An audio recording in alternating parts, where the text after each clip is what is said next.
Na mtazamaji, karibu tena na shukran kwa kuendelea kusalia nami. Dakika 37 zimedondoka baada ya saa 5 majira ya asubuhi saa za Afrika ya Mashariki, na tunaendelea na taarifa za yanayojiri, lakini hususan kufungua nafasi ya mazungumzo rasmi. Kama nilivyokuarifu awali, tutakuwa tunaangalia mustakabali wa vijana kwenye siasa humu nchini Kenya na nafasi yao kwa jumla, na tukijua kwamba vijana ndio nguvu kazi kuu katika taifa la Kenya. Lakini je, wanashiriki katika ukuaji wa siasa za Kenya, nafasi za uongozi kama inavyostahili, ama bado kuna pengo kubwa? Na pengo hili labda linasababishwa na nini hususan? Tutakuwa tunaangazia hayo, na nitakuwa na mshirikisha David Ragui ambaye yeye ni katibu mkuu wa chama cha PLP katika eneo la Nyandarua na pia ni kiongozi wa vijana, na nitakuwa na mshirikisha Jacqueline Acheng ambaye ni mojawapo wanachama wa bunge la mwananchi ambalo lina matawi mbalimbali katika maeneo ya Kenya, na baadaye nitakuwa pia tunamshirikisha Isaiah Kaaka ambaye yeye pia ni mwanaharakati wa masuala ya vijana. Karibuni sana. Asante. Asante sana. Tukianza kuangalia tu nafasi ya vijana katika masuala ya kisiasa humu nchini, masuala ya uongozi, mnahisi sasa hivi nafasi ya vijana iko wapi katika masuala ya siasa na uongozi kwa sasa, David?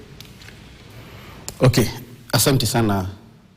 Kwanza niseme asante sana kwa kutukaribisha katika kituo hiki cha utangazaji, na tunaona ya kwamba nyinyi mmepea kipaumbele vijana ama viongozi chipukizi.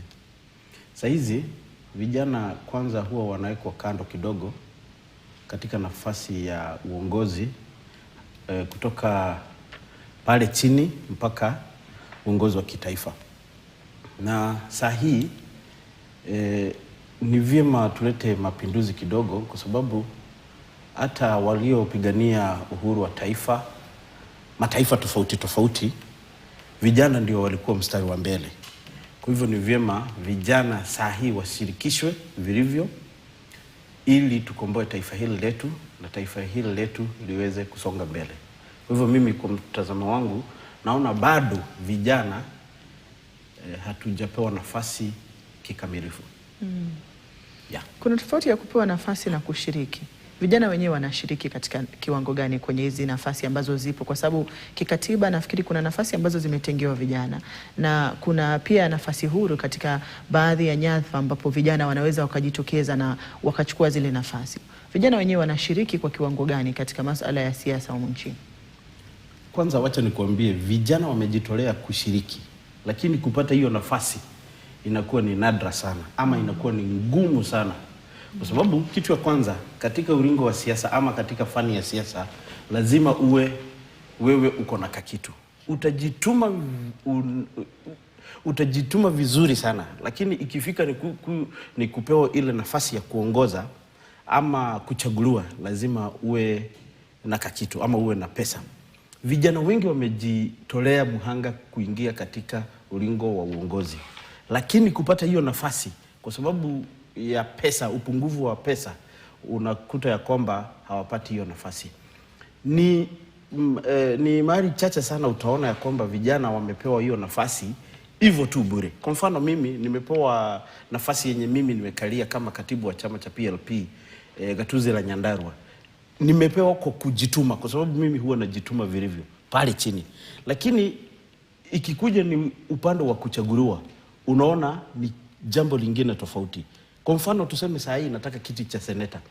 Labda kuzunguka kaunti mzima ya Nyandarua nitahitaji pesa. Lakini kwa sababu sina pesa, mwenye akona pesa atachukuliwa, yeye ni bora zaidi, hata kama atakuwa mzee wa miaka 85 ama miaka 70. Utaona yeye kwa sababu yeye akona kitu na alikuwa nafasi ya kutafuta pesa, anapewa hiyo nafasi.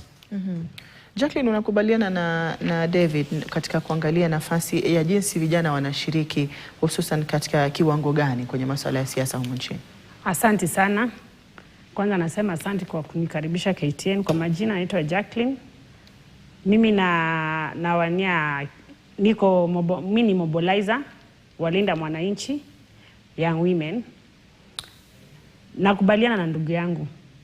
Unapata vijana tuko wengi, tunataka kusimama pale. Lakini juu sina kakitu, siwezi simama, siwezi pewa nafasi. Nafasi nitapatiwa labda ya kwenda kama guni. Gun tutalipwa tuende tufanye kazi ya gun, hiyo tutafanya. Lakini tukiwania kiti hatuwezi pata hiyo nafasi ya kiti juu hatuna kakitu. Labda tuseme mtu kama sasa example ndugu yangu David yako pale kwa ile chama amekaa miaka ama kwa serikali amekaa, lakini mimi nawania kiti same na yeye, mimi sitapewa juu yeye ashakuwa pale wa miaka, mimi siwezi pewa hiyo kiti. Na hiyo linafanya vijana wengi tuna lose hope. Tukiangalia swala la hela ambalo mmelizungumzia, nataka kuniambia hela ndio kichocheo pekee cha vijana kuwa na nafasi? Kwa sababu tunajua kwamba katika nguvu kazi ya Kenya, idadi kubwa ya wanaochangia katika ukuaji wa taifa ni vijana, na wao ndio ambao wengi wanaweza kuwa labda na kuleta mabadiliko kwa vijana wengine kuwa katika nafasi hizi. Vijana wameshindwa kusupport vijana wenzao. David, lazima kuwe na hela. Kama hakuna hela, vijana wenyewe ambao ndio wengi wameshindwa kuchukua hizi nafasi, na pia wengine ambao hawachukui nafasi kuwasupport wanaochukua zile nafasi. Mara nyingi hela huwa inatawala kila kitu. Sababu hata Mswahili husema pesa ni sabuni ya roho. Utaona kwa mfano katika jamhuri yetu ya Kenya, kijana yote atakayeamua mimi nataka kusimama ama nataka kutafuta kiketi cha rais wa jamhuri ya Kenya, yeye kikwazo kikubwa na kile ambacho kitamzuia kufika pale ni pesa. Lakini kuna wengine ambao wanajituma na wanang'ang'ana kabisa, wanapigana kabisa mpaka wanapiga ile tunasema ile sura ya pesa, wanapita bila hata wao kutoa pesa yote. Lakini pesa ni kila kitu katika jamhuri yetu ya Kenya.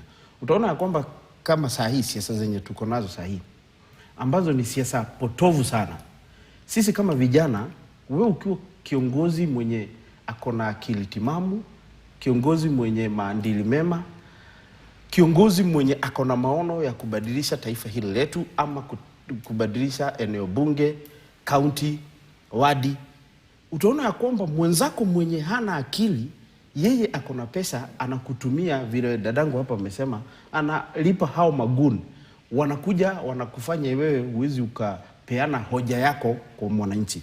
Kwa hivyo pesa ni kitu ambacho kinafanya sisi vijana tusionekane kama tuko serious. Ama inatufanya sisi akili zetu zichukuliwe na wale ambao wako na pesa. Kwa hivyo pesa ni jambo ambalo sisi vijana linatusumbua sana. Lakini kuna wengine kama mimi huwa najipigania, sitaki kujua kama uko na pesa, kama uko na pesa, kile nataka nitaendea. Yeah. Jacqueline, nyinyi ni viongozi ambao mpo katika mstari wa mbele katika masuala ya vijana, na swala ambalo mnaliibua linaleta maswali ya iwapo mnahisi hakuna njia nyingine ambapo mnaweza kubadilisha mtazamo wa vijana, na swala ambalo David analizungumzia la kwamba mtazamo wa vijana umekuwa ni hela kwanza, apewe hela afanye hichi. Kwa hivyo pale ambapo hakuna hela hawezi akapasimamia hata kama pana hoja ambazo zinamfaa yeye kama kijana. Sasa kwangu mimi naweza furahia sana kama kuna place tunaweza wekwa vijana, hata kama kuna pesa, lakini tunaelekezwa hii ndio mwelekeo mzuri tunafaa tuelekee. Hata bila hiyo pesa, ile mwelekeo ni mzuri na pale tutapata kitu tunataka kama vijana, tunaweza ungana mikono na tuingie pale. Unahisi nani anafaa kuwa na mwanzilishi wa kuwaleta pamoja vijana? Wewe mwenyewe umesema ni mobilizer. Yes. Nani mnahisi mnasubiri watu wengine ambao si vijana waje wawalete pamoja, ama mnahisi vijana wenyewe wanafaa kuwa mstari wa mbele katika kuleta pamoja vijana na kuwapatia mtazamo ama kuwapatia labda malengo ambayo yanaendana na kile ambacho vijana wanahitaji? Sisi wenyewe tunafaa tukue mistari ya mbele. Si ati na support chama ama na support chama yangu ama niko na chuki na chama ingine. Hapana. Kwa Linda Mwananchi tuko na aspirant wengi sana young. Vijana, wasichana, wadogo. Tuko wengi na tumepewa nguvu pale mbele. Na tuko tayari kufuata hiyo chama. Juu inachukua vijana wote pamoja. Wametukaribisha whether hauna whether uko nayo. Unahisi vijana wanajua thamani yao, David? Kwa sababu tukiangalia changamoto ambayo mmeitaja sasa hivi ni hela. nafasi mmeiambatanisha na hela, kuonyesha kwamba iwapo kijana hana hela hawezi kupata nafasi ambayo anahitaji kujipigania ama kupigania masala ambayo yanaendesha taifa kwa mujibu wa vijana. Kunaweza kuwa kuna uwezekano kwamba vijana hawafahamu thamani yao na umuhimu wao na nguvu ambayo wanayo katika kuleta mabadiliko katika masuala ya siasa. Mimi mahali ambapo nimeketi, mimi najua vijana tunajua kwanza kwamba tuko na dhamana yetu, lakini unajua, sijui ama ni mzungu ama ni Mswahili alisema ya kwamba ukitaka kutawala watu kwa miaka mingi, kwanza wafanye maskini.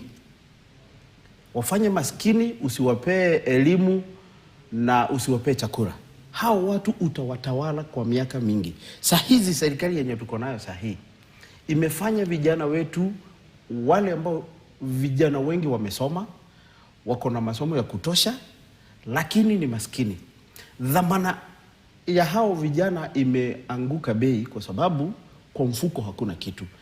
Hizi kwa mfano, wacha nikupe mfano moja. Tuko na uchaguzi mdogo unaokuja kule kwetu Nyandarua, Olkalau, kupitia kifo cha mwenda zake Mheshimiwa David Kiaraho. Utaona ya kwamba hizi kuna upande wa serikali na kuna upande wa opposition. Upande wa opposition labda kuna kijana ambaye ako na akili za kuongoza wana Olkalau ama wana Emuru Dikil, lakini hana pesa. Lakini mwenye ako kwa serikali atakuja atapewa mamilioni ya pesa. Vile ilifanyika kule Bere North. Atakuja atapewa mamilioni ya pesa. Lakini ukiangalia kwa akili yake hakuna kitu, ni kichwa bure, ni debe. Kwa hivyo utaona huyo, wale vijana kwa sababu wamekuja wamepewa tenga tatu, akili zao zimeanza kuona pesa mbele. Na kwa sababu kwa mfuko hana kitu yoyote, ukipewa kijana 3,000 anaanza kukuimba kama wimbo. Unaona? Sasa hiyo ndio changamoto yenye tuko nayo.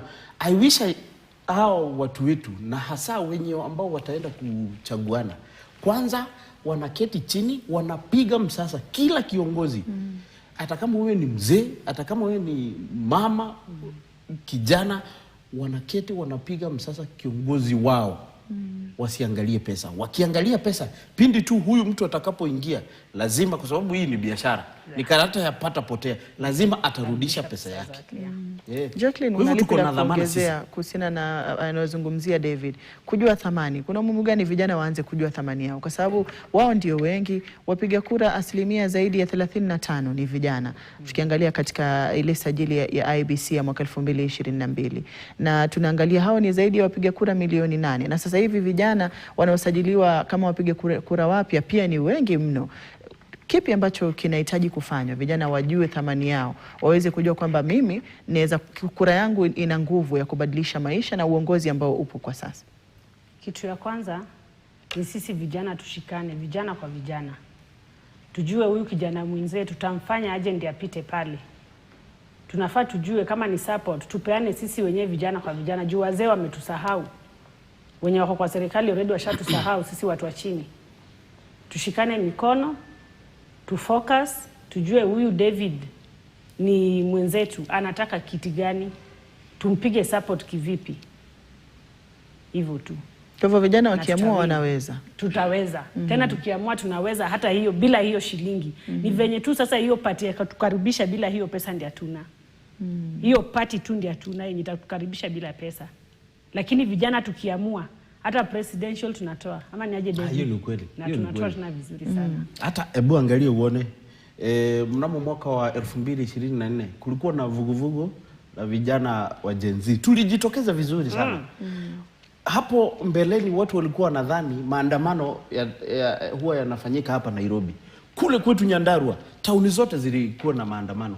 Wakati tulipokuwa tukitetea mambo na finance bill. Kwa hivyo sisi vijana tukiamua tutabadilisha taifa letu.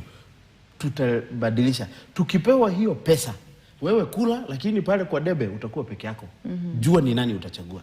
Ni mkiwa ground ama mkiwa mashinani, mnahisi kampeni ya kubadilisha mtazamo wa vijana na wao kujiamini na kujua thamani yao na kujua kwamba wao wanaweza kuleta mabadiliko, mnahisi tuko kwenye hatua gani? Kwa sababu uchaguzi ni mwaka ujao, lakini mnahisi vijana wameanza kuelewa ama bado tuna hatua kubwa ya kupiga? Bado tuko na hatua kubwa zaidi ya kupiga, kwa sababu umaskini ndio umefanya hata taifa letu lifike mahali tuko. Saa hii vijana wamesoma, hawana kazi, wameletewa pesa. Nimekupea mfano mwema kama jana, nitumie huo mfano. Kuna viongozi walikuwa wameitwa pale ofisi za ama makaji makuu ya deputy president, naibu wa rais, kutoka huko kwetu. Wale ambao walikuwa wamefika pale walikuwa 10. Sio vijana, ni wazee. Wengine hata wako na miaka 70. Wacha nikuulize swali moja. Kijana mwenye ako pale Olkarau ama kule Emurua Dikirr anataka kusimama kama mjumbe, amrithi mwenye ameaga, lakini hana pesa. Huyo kijana ako na miaka 25 ama miaka 29. Awekwe pale pamoja na mzee ambaye ametafuta pesa miaka 50 na yeye ni bilionea ama yeye ni milionea. Unataka kusema itakuwa sawa hao watu wawili wakipigania hiyo kiti? Huyu ako na pesa, huyu hana. Kwa hivyo ni wajibu wetu sisi kama viongozi chipukizi wa vijana tuambie ukweli. Wewe pewa pesa, lakini kupiga kura, pigia mtu ambaye ako na akili na ambaye ako na maono ya kuongoza taifa hili letu ama eneo bunge fulani. Yeah. Na hiyo ndio raundi tumeamua. Raundi tutakula pesa ya wazee, kura kwa vijana. Kabisa. Pesa kwa wazee, kura kwa vijana. Na itakuwa tofauti na ile ya pesa kwa wazee, kazi kwa vijana, pesa kwa wazee. Sasa hii ni kazi kwa wazee, pesa kwa vijana. Hiyo. Na mtakuwa tunarejea kuangalia masuala mengine ambayo yanazunguka swala la uwakilishaji. Tunaona kwamba katiba pia inapeana nafasi hususan za vijana katika nyanja mbalimbali kwenye uwakilishaji. Lakini je, vijana wanawakilishwa kikweli kwenye nafasi hizo? Na wanapokuwa kwenye nafasi zile pia nguvu yao kuleta mabadiliko na kucheza kadi ambayo wamepewa katika zile nafasi ipo katika kiwango gani? Hayo tutakuwa tunayajadili tutaporejea kwenye mazungumzo haya baada ya kuchukua pumziko fupi. Kwa sasa naingia madukani, usiende mbali.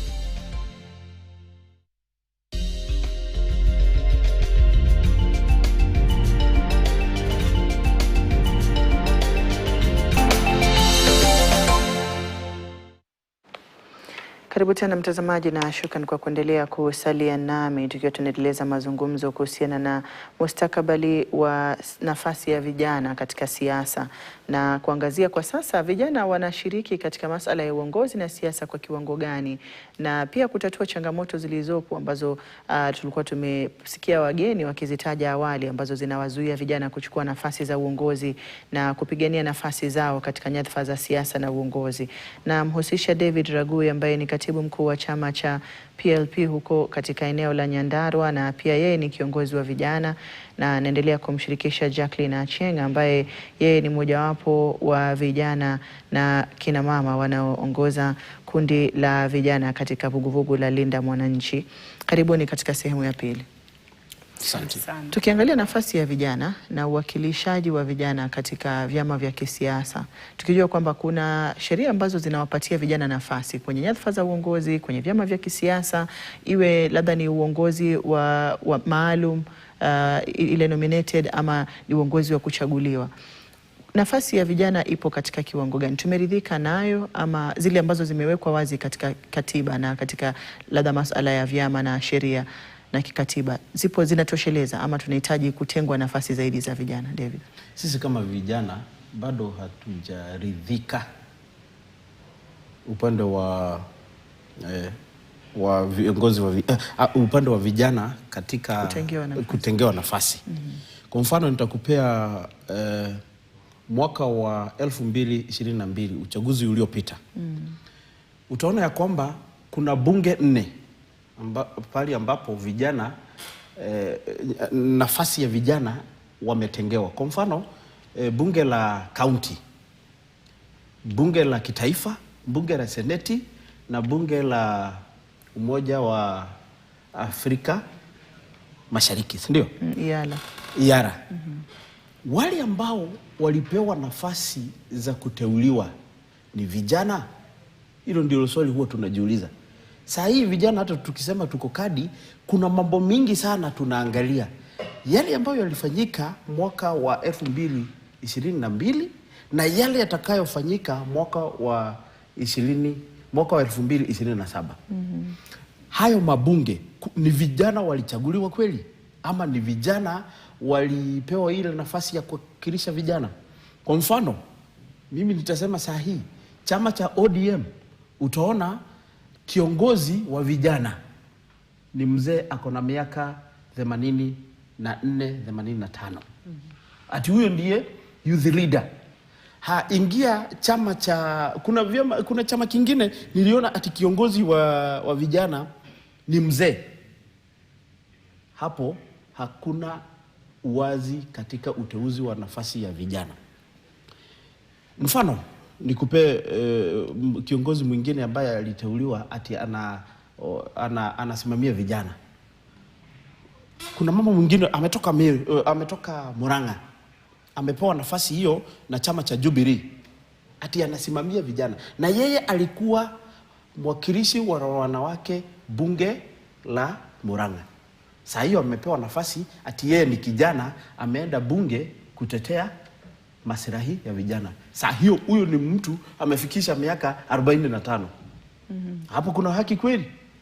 Ukiingia katika bunge zetu za kaunti, vile vile utapata wale ambao walipata nafasi ya vijana ni wazee. Ni wazee kabisa, wamefikisha miaka 40. Hiyo hapo hakuna haki, lakini hiyo tutalivisit. 2027 watajua hawajui.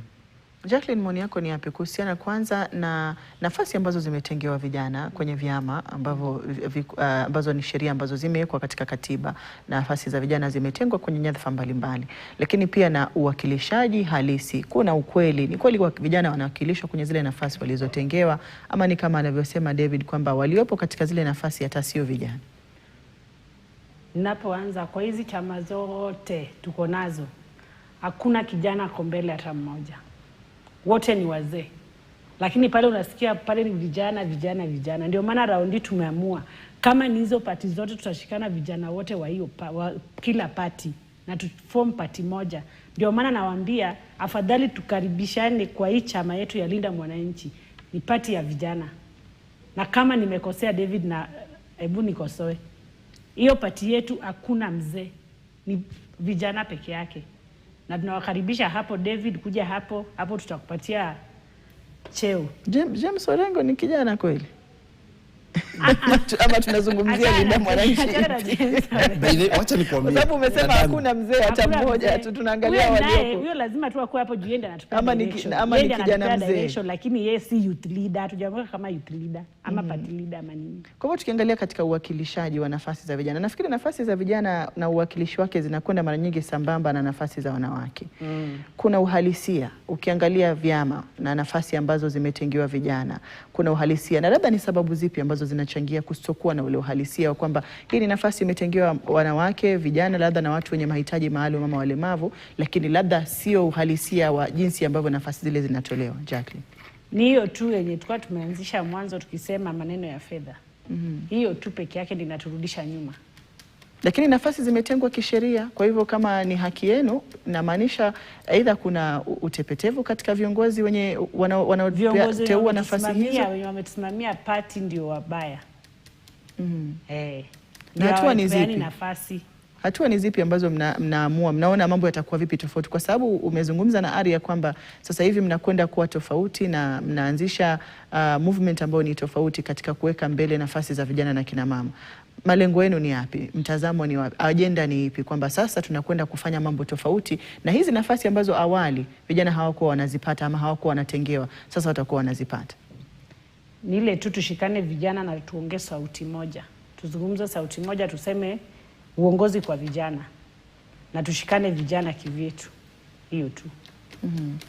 David, ni lipi la kuongezea katika nafasi ambayo tumeona kuna pengo, vijana hawawakilishwi kwenye nafasi ambazo zimetengewa vijana, lakini cha kufanya zaidi ni kipi ambacho kinaweza kubadilisha huu mtazamo, na tunapoingia katika uchaguzi mkuu ujao labda vijana wakawa wanapata zile nafasi kama zilivyotengwa? Upande wangu mimi na mahali ambapo mimi nimeketi, kwa mfano mimi chama changu ni chama cha PLP, People's Liberation Party, ambacho tunasema tuungane tujikomboe. Kiongozi wetu ni Mheshimiwa Martha Wangari Karua, wakili. Ukiangalia vyenye chama chetu kimeundwa, kiongozi wetu ni Martha Wangari Karua. Katibu wa chama anaitwa Asha Bashir Kunrathi, yeye ni kijana. Kiongozi wa vijana saa hii hata ni tuko rika moja, hajafikisha miaka 30, kiongozi wa vijana. Kwa hivyo utaangalia uone kuna vyama vingine ambavyo vimeamua ya kwamba saa hii tunataka kupea vijana nafasi kwa sababu nguvu iko upande wa vijana. Hii katiba ambayo tunazungumzia, unajua Mswahili husema ya kwamba sheria wakati mwingine huwa inapindwa lakini haivunjwi. Katiba ambayo tunayo saa hii wamepinda hizo sheria, hata kama haijavunjika kabisa lakini imepindwa. Utaona ya kwamba hata rais wa Jamhuri ya Kenya anapoteua wale ambao watasimamia vijana katika kamati tofauti tofauti, yeye anapea wazee wa rika yake, wale ambao walifanya na wao siasa. Mimi mtu ambaye niliona tu amepewa nafasi ya kuongoza katika upande wa vijana ni kijana mmoja tu, tulikuwa tunafanya na yeye siasa wa uko Pwani, anaitwa Fikirini. Huyo tu, na alipewa kwa sababu ya Mheshimiwa Raila Amolo Odinga. Hakuna kijana mwingine. Niambie katika baraza la mawaziri ni kijana mgani anaketi katika ile baraza la mawaziri? Either awe waziri ama awe katibu. Hakuna. Lakini tunasema hivi, vyama ambavyo vimekuja saa hii wazingatie kushirikisha vijana, kwa sababu nguvu iko na vijana. Tuliwaonyesha mfano mwema mwaka wa 2024, 25, na hata sijui mwaka huu kutakuwa vipi.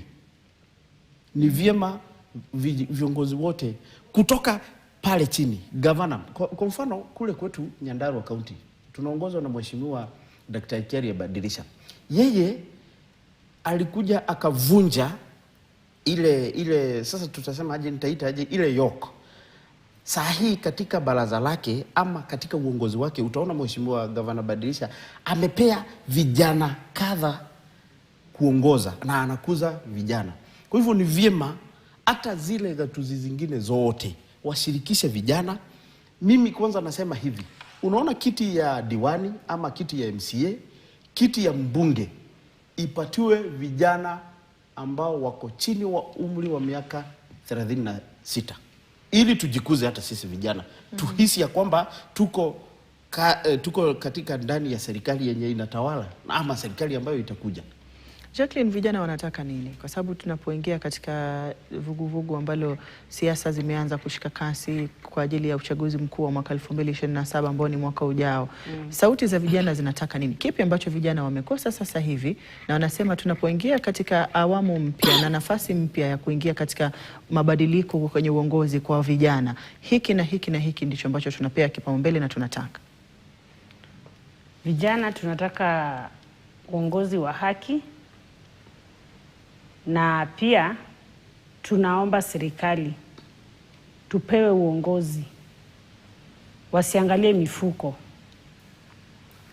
Kama hapa Nairobi tuko na nominations, tupewe nafasi hata kama tuna kitu, tupewe nafasi kwa nomination.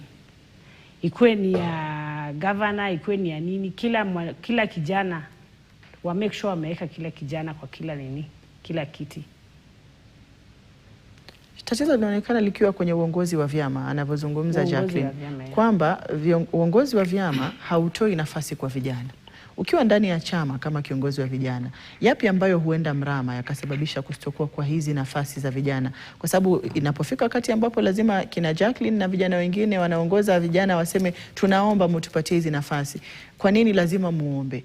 Kipi ambacho huwa hakifanywi na kuwaika katika nafasi ambapo hamui na zile nafasi kuwania tu ama kujitoa nje na kusema mimi nataka kuwania kiti fulani na malengo yangu na ajenda yangu ni hii, na wapatie nafasi wapiga kura wamu?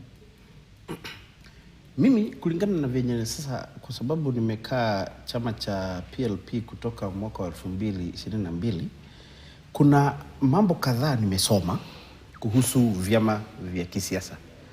Kwa mfano, tuseme unataka kusimama, wacha nitumie chaguzi ndogo zenye zinakuja sahihi.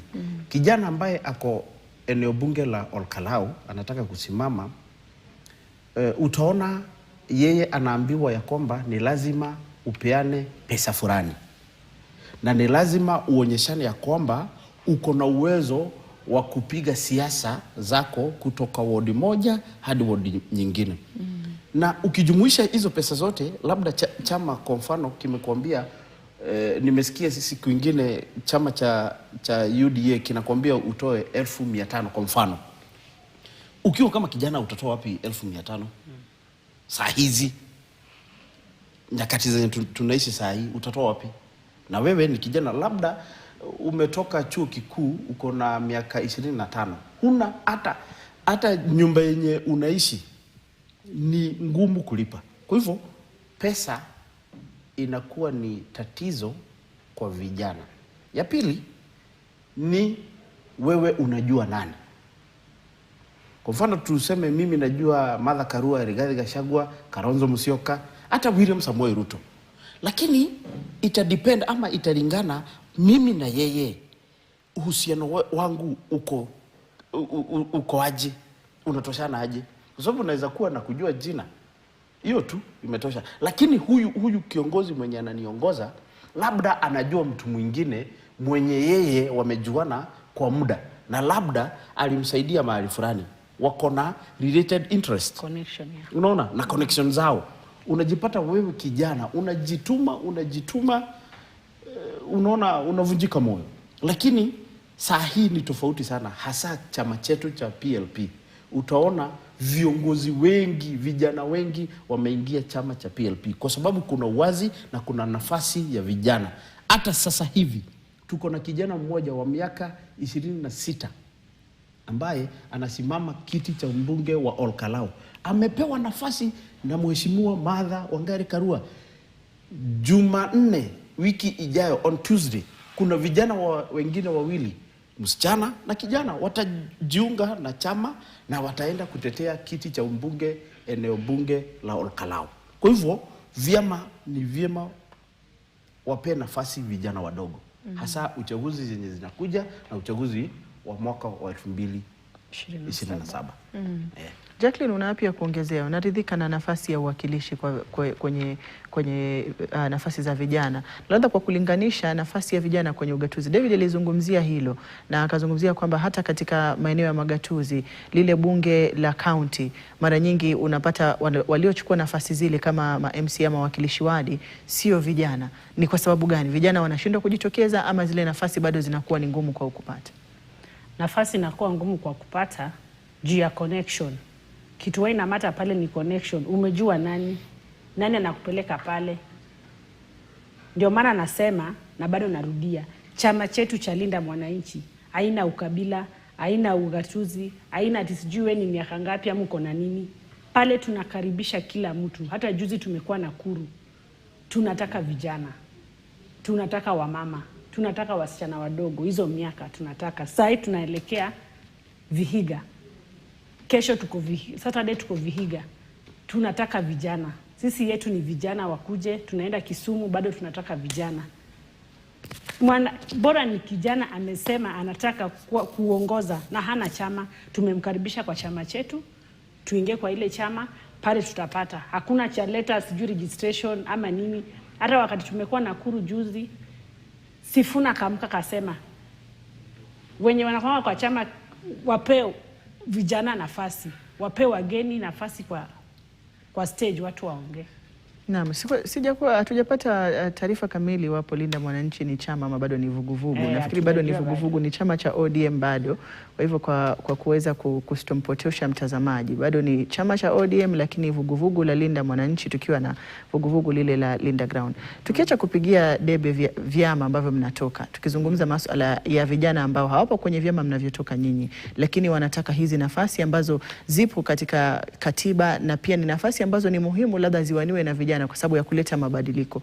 Hakuna vyama vya kisiasa ambavyo vimeanzishwa na vijana na vikawa vinashika kasi kama vyama ambavyo tunaviona sasa hivi. Vyama ambavyo vinasikika ni vyama ambavyo vilikuwa tayari vipo na waanzilishi wake ni watu ambao hawapo kwenye lile pengo ama mabano ya vijana.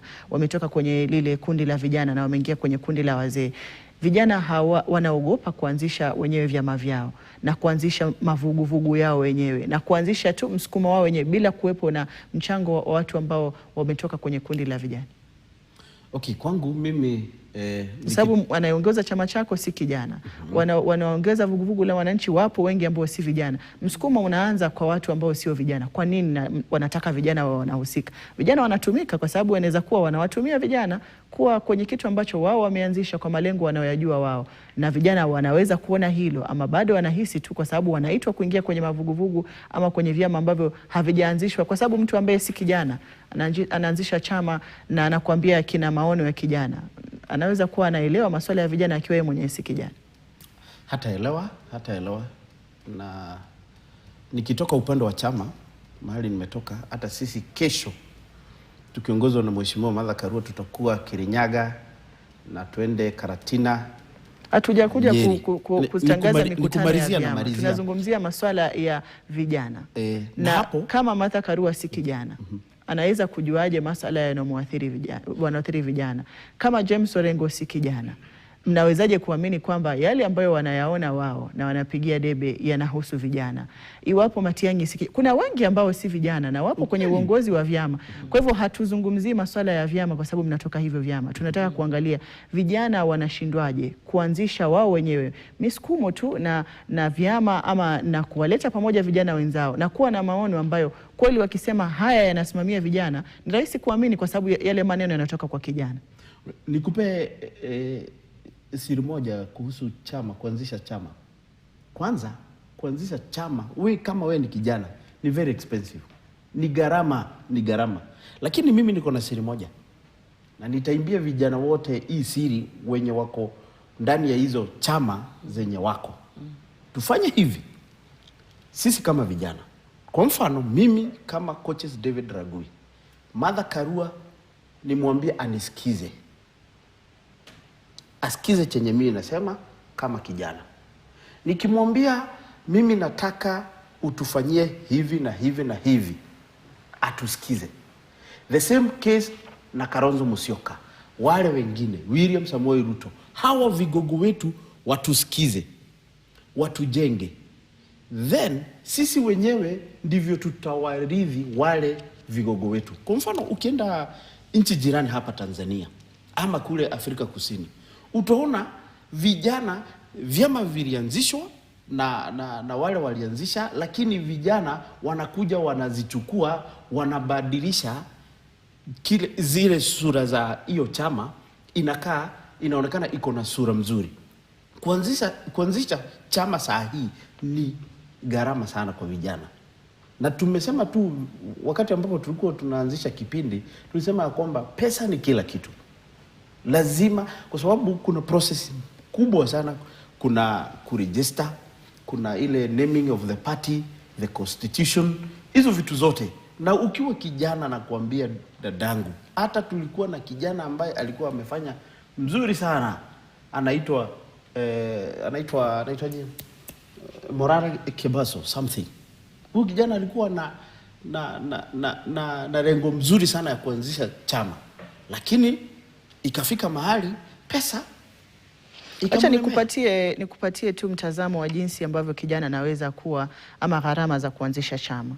Ada katika maombi ya usajili wa awali ambao wanaita provisional registration ni takriban shilingi 100,000 ambayo ni 100,000 na tumeona vijana wakiwa na kampeni za mambo mengine mtandaoni wakawa wanachangisha pesa kwa huyo morara unayemtaja katika kuzunguka. Hiyo ilionyesha kwamba vijana wanapotaka kuwa na ari ya kufanya kitu wanaweza, kwa sababu wanaposema Kiswahili, umoja ni nguvu, utengano ni dhaifu, na kidole kimoja hakivunji chao. Na tunapokuja kwenye ada nyingine ambayo ipo ya usajili kikamilifu ambayo ni ile full registration, unahitaji takriban shilingi 500,000. Hizo ni 600,000 ambazo zimetajwa. Vijana Kenya nzima zaidi ya 8,000,000 waliosajiliwa kwenye sajili ya mwaka 2022. Tunaenda kusajili vijana wapya wengine. Wakiwa na ari wanashindwa kufungua chama, wanashindwa kuja pamoja hata kama hawana hela za utajiri ambao labda unatajwa. Nafikiri ni nia inakosekana kwa vijana. Sijui kama unakubaliana na mimi nilipokusomea gharama ambazo zipo. Mimi nakubaliana. Kwa sababu shilingi haijafika milioni 1 na hata itakapofika vijana waliopo ni zaidi ya milioni wenyewe. Hata wakiwa wanatoa shilingi 1 kila mmoja, iwapo wana ari ya kuanzisha kitu, na hisi vijana wanaweza.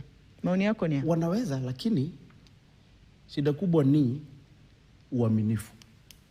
Mimi sikuamini, siamini dadangu hapa. Nitatoa pesa yangu saa hii, wewe utaenda kufanyia mambo zako. Uaminifu ndio umekosa katika fani ya siasa. Kwa hivyo vijana sio waaminifu. Si waaminifu. Siku nyingine hapa tumeandamana, wengine wamenunuliwa. Tunasema sijui gharama ya maisha, wengine wanaitwa kando wanapewa 50,000 wako State House, ama wengine wako pari pengine.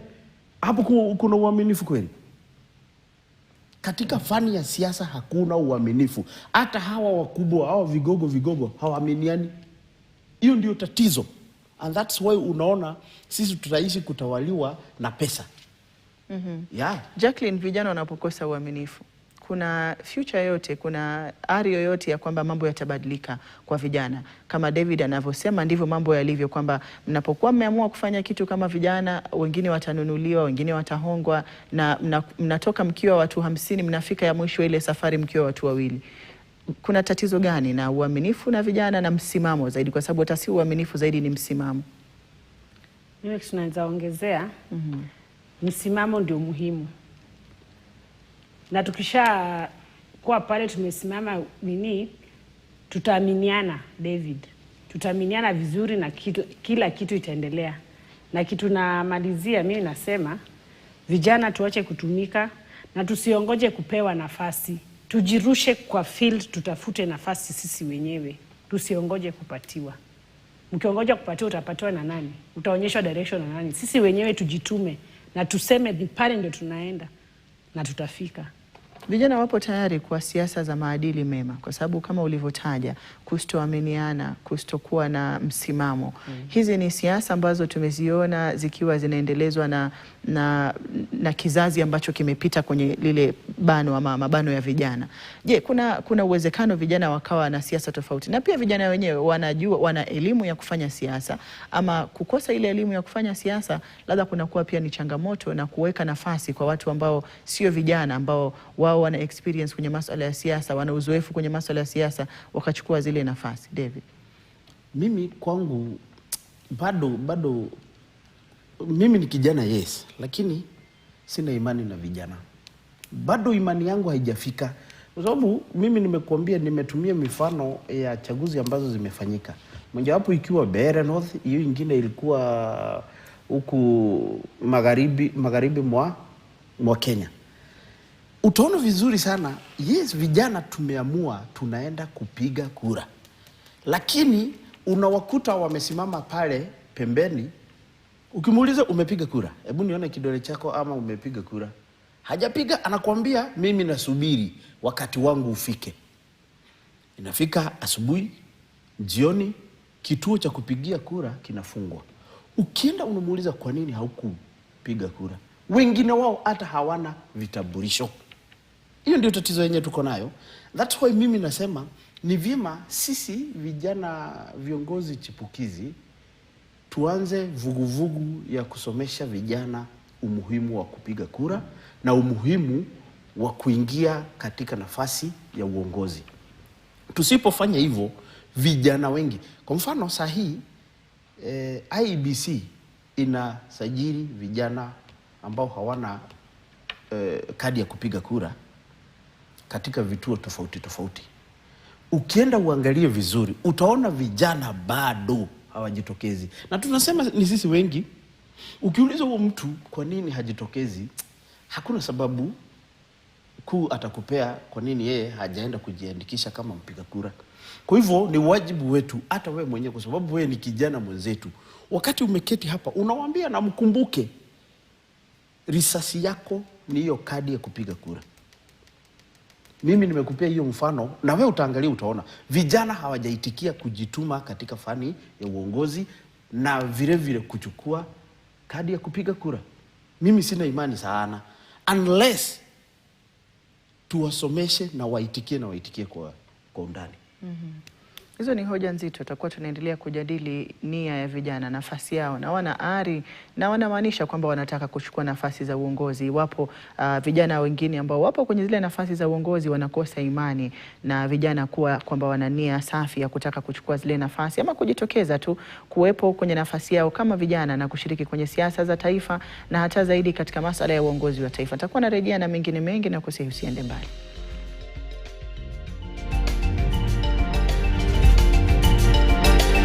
Na mtazamaji, karibu tena, tukiendelea na mazungumzo ya kuangalia mustakabali wa vijana katika siasa za taifa la Kenya na kuangalia iwapo vijana wanafahamu thamani yao katika nafasi ya taifa la Kenya na iwapo wanajua wao ndio wengi zaidi katika sajili ya wapiga kura, tukiwa na wapiga kura milioni 8.8 kwenye sajili ya mwaka 2022 ya tume ya IEBC, na sasa hivi katika shughuli ya kusajili wapiga kura wengi ambao wanaendelea, IEBC ikiwa inalenga kusajili zaidi ya wapiga kura milioni 6. Lakini vijana wote hawa wanaosajiliwa watakuwa wanaleta mabadiliko gani katika nafasi za uongozi, na vile pia kesho yao ipoje ama mustakabali wao upoje katika kuchukua nafasi za uongozi? Na mtushirikisha David Ragui ambaye ni katibu mkuu wa chama cha PLP katika eneo la Nyandarua, na pia yeye ni kiongozi wa vijana, na namshirikisha Jacqueline Acheng ambaye yeye ni miongoni mwa vijana katika vuguvugu la Linda Mwananchi. Si chama, mtazamaji, vuguvugu ikiwa ni miongoni mwa ama upande mmoja wa chama cha ODM ikiwa ni Linda Mwananchi, na tukiwa tuna ule upande mwingine ambao ni Linda Ground. Tukirejea kwenye mazungumzo haya kwenye sehemu ya mwisho, kuna maswali yanaibuka ya iwapo vijana wenyewe wanafahamu nafasi yao ni gani, wanataka nini. Kwa sababu tunapozungumza na nyinyi ambao mnawakilisha vijana, tunachokisikia ni kwamba mnataka tu kuja pamoja, mufanye nini? Malengo yenu ni yapi? Kipi ambacho kinawachukiza, ambacho mnahisi kinafaa kubadilika, na mnahisi vijana wakichukua uongozi watabadilisha? Kipi ambacho kinafaa kuwa kinawasukuma vijana kuleta mabadiliko haya, David? Okay, sisi kama vijana, msukumo wetu kama vijana, sisi tunataka ya kwamba tubadilishe serikali, tuwe na serikali ambayo inajali vijana, serikali ambayo haitaua vijana wetu, serikali ambayo haitasema piga huyu kijana risasi ya mguu aende hospitali kisha umpeleke kotini. Hiyo hakuna. Tunataka serikali ambayo waziri wa usalama wa ndani hatasema piga risasi ya kichwa huyo ni mwizi. Hiyo hatutaki. Hata sheria zenye tuko nayo haijaruhusu polisi kupiga ama kuua ovyo ovyo. Vijana sisi tunataka serikali hii itoke, ili serikali ambayo itaingia itafanya mambo ya vijana, kama kwa mfano elimu. Wale ambao wako chuo kikuu watapata kitu tunaita HELB.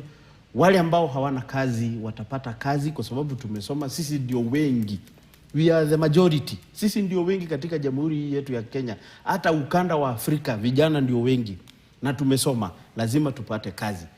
Ya tatu, sisi kama vijana, kwa mfano upande wenye mimi nimeketi, upande wa chama cha PLP tunasema kama rais atakuwa Martha Karua, kijana atakuwa naibu wake. Na hiyo utaona, utaniambia siku moja, utaniita hapa utaniambia kama ndi sisi tutachukua serikali, rais atakuwa ni Martha Wangari Karua, deputy wake ama naibu rais atakuwa ni kijana.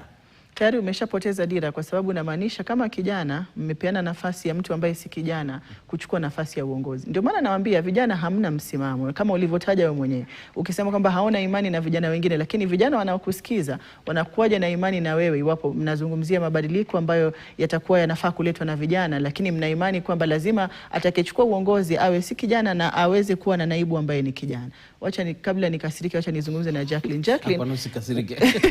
Jacqueline, maoni yako ni yapi kuhusiana na vijana? Mnataka nini? Kwa sababu mara nyingi watu wanaona tu vijana wanajitokeza, wapo kwenye mitandao ya kijamii. Sasa hivi kampeni ya Niko Kadi imeanzishwa. Kuna vijana na hakika wapo kwenye kampeni ya Niko Kadi mtandaoni, lakini hawajajisajili kama wapiga kura.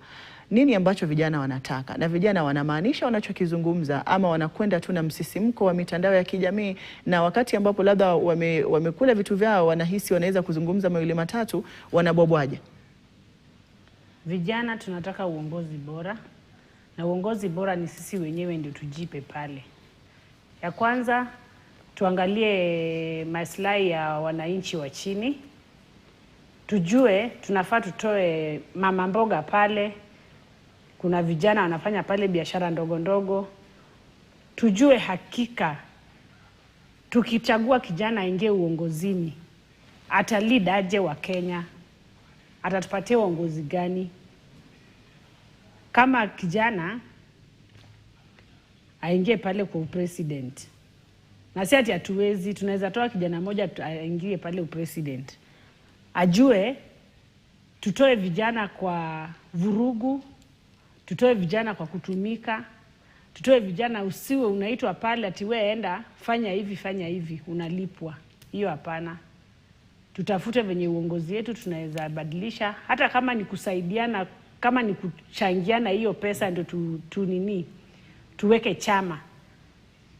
Pale kwa mtandao tunaona watu wanasaidiana, na si ati kusaidiana ni wazee, ni vijana ndio wanasaidiana pale. Unaona pale TikTok kijana amepata shida, watu wanachanga pesa. Mbona tusichange hii pesa, tutafute chama yetu? Vijana tuache kutumika vibaya, tutafute pesa, tuseme uongozi wetu ndio hii na chama chetu ndio hii. Kama ni kutoa pesa, vijana tutoe pesa, tutafute chama. Hiyo tu. Tumeona siasa za ukabila zikitawala taifa la Kenya kwa miaka yote ambayo tumekuwa tukitazama mabadiliko ya uongozi kwenye siasa. Kuna uwezekano kwamba Wakenya wote, hata vijana wenyewe pia, wanatatizwa na siasa za ukabila, ndipo labda hawana msimamo thabiti wa kubadilisha uongozi, na inapofika wakati wa kupiga kura tunabadilika sisi wote, tunakuwa tunaangalia kabila na lugha tunayozungumza, na kura inakwenda katika upande huo. David, mimi ukabila uko, lakini naona ukabila ni kama huu unapelekwa katika eneo fulani moja tu, lakini ikifika na upande mwingine hakuna ukabila. Lakini kabla niingie hapo, kuna hoja nilikuwa nayo, na hii hoja labda utaiona ina make sense kidogo, na kuweka vijana kuwa manaibu. Hiyo sasa, hiyo wacha nirejee hapo. Saa hizi tumeona, nikilinganisha uongozi wa Mwai Kibaki na Rais Uhuru Kenyatta na William Samoei Ruto, kuna tofauti kubwa sana. Na utasikia vijana kiti cha urais wanataka mtu ambaye amekomaa, na amekomaa mpaka kiakili. Unaona, sisi vijana tuko na damu ambayo inachemka, and that's why utaona William Samoei Ruto kama rais wa Jamhuri ya Kenya atasimama juu ya gari anatusiana. Akitusiwa upande huu anaenda juu ya gari, upande mwingine anarejesha yale matusi. Lakini Mwai Kibaki, mimi sikuwahi ona Mwai Kibaki akiwa juu ya gari ati anaenda kuzidua maendeleo na whatever. Alikuwa ametulia. Kazi yake alifanya, tulikuwa tunaona. Kazi yake yenye akiwa kwa ofisi alikuwa anafanya, tulikuwa hata tunahisi kuna maendeleo. Sisi tulikuwa vijana wadogo, wengi wetu hapa tumesoma na elimu ya Mwai Kibaki. Kwa hivyo sisi tunasema, mimi kwangu, mimi kama kijana, siongelei vijana wengine, mimi kama kijana, kiti cha urais kiwe ni mtu ambaye amekomaa mpaka kiakili, ambaye amemaliza anasa za dunia, ambaye ameamua sasa ni kubadilisha taifa letu la Kenya. Ati yeye hataenda kuimba doboro na whatever mdomo kaya, lakini naibu wake ni yeye atakuwa anaenda juu ya gari kuelezea mambo, na sijui tutatenga mambo, sijui tutafanya. hapo nimetoka. Na najua tumeelewana hapo, najua sasa kukasirika. Hatuko hapa kuelewana, tuko hapa kujadili masuala muhimu ya vijana. Upande wa ukabila, hiyo ni kitu ambacho mimi ni agenda fiche ambayo inauzwa na serikali. Wanasema sijui ukabila, kuna watu fulani wako na ukabila, lakini wao wakienda kwao ama wakiwa upande mwingine hakuna ukabila. Kila mtu wako na kwao, kila mtu kuna kwenye ametoka.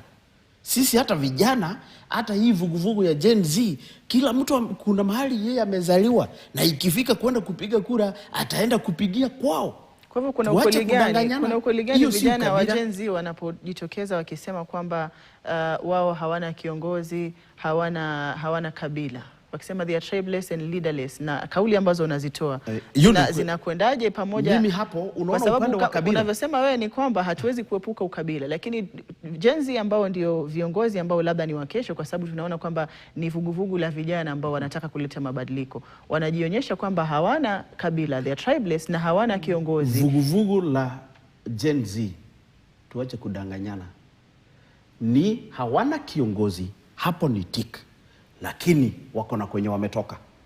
Tumeona hivi majuzi, nimekuambia kulikuwa na uchaguzi wa eneo bunge Mbele, kulikuwa na uchaguzi na huku sijui Ujaruoni na huku kwa Waluya.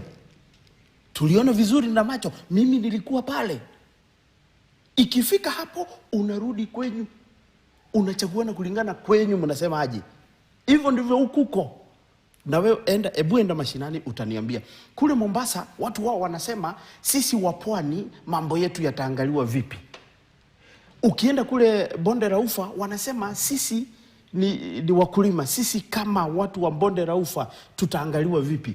Sisi kama watu wa mlima tutaangaliwa vipi. Watu wa mlima si unajua ni watu gani wanakaa huko. Kwa hivyo huenda siasa za ukabila zikawa zinarejesha nyuma mabadiliko. Jacqueline, maoni yako ni yapi kuhusiana na masuala ya ukabila, siasa za kikabila na maeneo? Tukiwa tunaona David akisema kwamba yeye hakubaliani na kwamba hata vijana wa Gen Z wanaosema kwamba wao hawana kiongozi na hawana kabila wanajidanganya, na ukweli ni kwamba bado wanatoka kwenye sehemu ambayo ina ukabila, ama siasa zitakuwa zinaendeshwa vile ambavyo tumezizoea. Kwa uongozi hatuna, lakini hapa mbele tutapata kwa vijana. Kwa vijana hatuna ukabila, David. Kama mimi naishi Nairobi, nimezaliwa Nairobi, sitapiga kura ushago, nitapiga kura yangu hapa Nairobi. Na kwa vijana hatuna ukabila kabisa. Juu hata tukipatana saa hii hivi tunaongea lugha moja, either Kiswahili ama English, hatutaongea lugha ya nyumbani.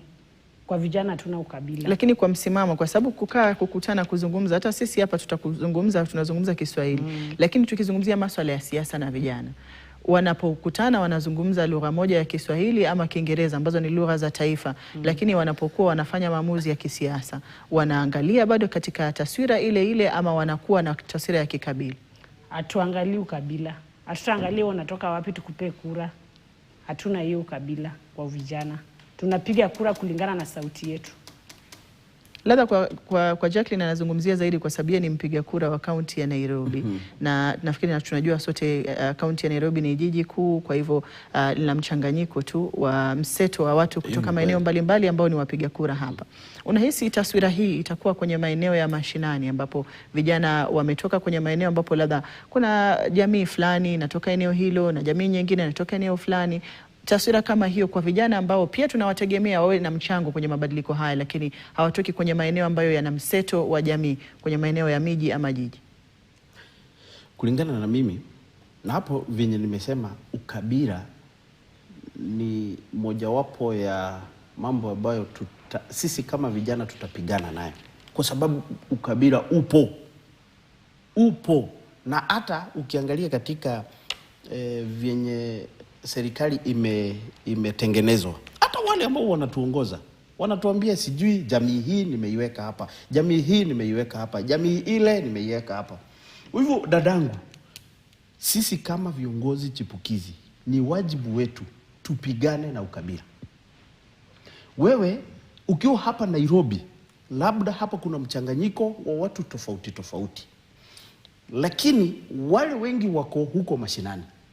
Hata ukiangalia kwenye mtandao, bwana kiongozi fulani amepigwa, Hata huyo utaenda kwa profile, unaona huyu ni kijana mdogo, wengine hata watakuja hapa wataanza kudefend huyu ni mtu wetu. Na sisi tukienda kwa barabara haikuwa hivyo. Inamaanisha kwamba ukabila lazima tupigane nayo usiku na mchana kama tunataka maendeleo. Lakini mimi kwangu ukabila ni kikwazo kikubwa sana katika siasa ya Kenya na katika uongozi wetu. Nimekupea mfano wa kijana mwenzetu ambaye alipewa kazi, anaitwa Fikirini. Sisi wote tulifurahia. Lakini wakati sehemu zingine zikasema kijana wetu hajapewa kazi, kwa nini kijana wetu hajawekwa hapa? Kwa nini kijana wetu hajapromotiwa kupelekwa mahali fulani? Hivyo ukabila lazima tupigane nayo. Na nini kinapaswa kufanywa tukiwa tunamalizia katika kubadilisha nafasi ya vijana kuchukua uongozi, na pia cha zaidi labda tunaweza kufanya vipi kwamba kuona taifa linaweza kuwa na vijana wengi katika nafasi ya uongozi? Kipi kifanywe tunapoelekea katika uchaguzi mkuu mwaka ujao ili kuwezesha nafasi za vijana kuwa nyingi na vijana kuchukua nafasi za uongozi? Jacqueline, alafu David atakuwa anamalizia. Ni vijana wachukue kura, vijana wajitokeze na wache kutumiwa vibaya. Na wakichukua kura wanapiga, kwa sababu swala lingine la kuchukua kura David amezungumzia vijana ambao wanakwenda kwenye vituo vya kupiga kura na hawapigi kura. Vijana wapige kura, wachukue kura na make sure wamepiga kura na walinde kura zao. Yes. Vijana wanalindaje kura zao? Nafikiri lazima ufafanue, kwa sababu tumeona vijana wakitumika vibaya. Kwa hivyo tunaposema vijana wanalinda kura zao ni kwa katika muktadha upi? Ni kwenda upige kura, uongoje kura yako ipelekwe na uongoje result kwa utulivu. Kwa utulivu. Naam. Yes. Ragui. Okay, mimi nikimalizia kuna kitu kimoja mimi nitasema, vyama vyote, viongozi wote ni vyema waweke roho zao, waweke taifa letu mbele kuliko interest zao. Kama ni chama, wape vijana nafasi ya uongozi, kwa sababu ng'ombe kuu halikosi dama. Mwisho, kule kwetu kuna uchaguzi mdogo utakuja, na ninajua mambo mengi yatafanyika kule Olkalau, Emurua Dikirr. Mimi nawaomba vijana wa kutoka Olkalau, ni wajibu wenu kwenda kupiga kura, lakini si kwenda kupigana. Enda uchague kiongozi mwenye unataka. Wakati huu wa campaign, enda shangilia kiongozi wako, mwingine achana na yeye. Wakati wewe umelipwa kama gun, in fact mimi nataka kuonya vijana ambao wao wanajigamba ati wao ni gun wa mwanasiasa fulani. Hiyo jina ni jina ambayo kwa lugha ya Kiswahili, wewe ni muhuni, wewe ni muharibifu, wewe ni muuaji. Kwa hivyo wakati unajiita gun, jua wewe ni mmoja wa wale ni wauaji. Enda piga siasa zako za amani, chagua kiongozi wako, enda nyumbani na uongoje maendeleo. La mwisho, usitake pesa ikuongoze. Utapewa 200 wewe ukiwa pale Olkalau, ukiwa pale Golika, ukiwa wapi. Lakini hiyo 200 hautaishi kuikula. Hiyo 200 jioni itaisha. Chagua kiongozi mwenye maadili, mwenye maono, atakayeongoza wewe na atakaye fanikisha uongozi wa sehemu yenye umetoka. Ukimalizia, vijana wana sera ama wanakwenda na hisia za mihemko? Wana sera, kwa sababu sijasikia sera zenu mimi. Vijana wana sera. Tunapoingia katika uchaguzi mkuu, tunapoangalia katika mabadiliko kwenye siasa, vijana wana sera au la? Mimi kivyangu kama kijana, mimi niko na sera. Na mpaka niko na doto. Labda siku nyingine hapa tutakuwa tukiketi hapa mimi nikiwa kama seneta. Vijana tuko na sera, wengi wetu tuko na sera, lakini kuna baadhi ya kipengele kidogo, baadhi ya sehemu ndogo ambao hawana sera. Wanaongozwa na viongozi tu. Wakisikia hapa kuna pesa, wote wanakimbia. Wakisikia huku kuna pesa, wote wanakimbia kuchukua pesa. Ni lazima tujitume. Pesa si kila kitu. Jacqueline, vijana mna sera ama hamna sera? Mnakwenda na mihemko tu, mnasubiri kupewa mwelekeo na watu ambao si vijana? Tuko na sera. Tutazisikia mwaka 2027 unapoelekea. Nafikiri vijana wengine ambao wanatazama pia wanafaa kujiuliza swali hilo. Iwapo vijana wana sera, wanajua kuendesha siasa, wana elimu ya siasa, au wanasubiri kupewa mwelekeo na watu ambao hawajui maslahi ya vijana. Ndio masuala ambayo tulikuwa tunajadili, mtazamaji, katika kuangalia mabadiliko gani yanaweza kuwepo katika kuleta tofauti kwenye siasa za Kenya, hususan kwa nafasi za vijana. Tukiwa tunajua kwamba vijana ndio wengi zaidi katika idadi ya wapiga kura nchini Kenya, ikiwa sajili ya mwaka 2022 pekee ina wapiga kura milioni 8.8 vijana, na ikiwa sasa hivi zoezi la wapiga kura ama kusajili wapiga kura kwa wingi ambalo linaendelezwa na IEBC likiwa linanuia kuandikisha wapiga kura wapya zaidi ya milioni 6, ambao wote hao tunatarajia wengi wao watakuwa ni vijana, na hayo yote yatakuwa yanaongeza sajili katika uchaguzi mkuu ujao. Lakini vijana wana nafasi gani katika mustakabali wa siasa za Kenya? Ndio mazungumzo moto hapa ambayo yalikuwa yanaendelea katika taarifa hizi za yanayojiri, ambapo nilikuwa namshirikisha David Ragui ambaye yeye ni katibu mkuu wa chama cha PLP katika eneo la Nyandarua na pia ni kiongozi wa vijana, na pia nilikuwa namshirikisha Jacqueline Achieng ambaye ni miongoni mwa vijana ambao wapo katika vuguvugu la Linda Mwananchi. Nafikiri tumeelewana na Jacqueline kwamba si chama, ni vuguvugu. Chama bado ni ODM, labda wakiwa na mipango ya kukifanya chama tutakuwa tunawataarifu kwenye taarifa hizi za habari hapa kwenye taarifa za KTN, lakini kwa sasa bado hawajafanya hatua hizo, na bado ni vuguvugu la Linda Mwananchi ambalo anajumuika na vijana wengine pale wakiwa wanasema wana sera. Asanteni sana kwa kuja na kwa mchango wenu katika mazungumzo haya. Mtazamaji, kufikia hapo naweka kikomo kwenye mazungumzo hayo na taarifa za yanayojiri kwa jumla. Tutakuwa na wapisha wenzangu kwenye lugha ya Kimombo wakichukua usukani wa matangazo haya. Nimekuwa wako Hadia Mwasiwa. Hadi wakati mwingine insha Allah. Kwaheri.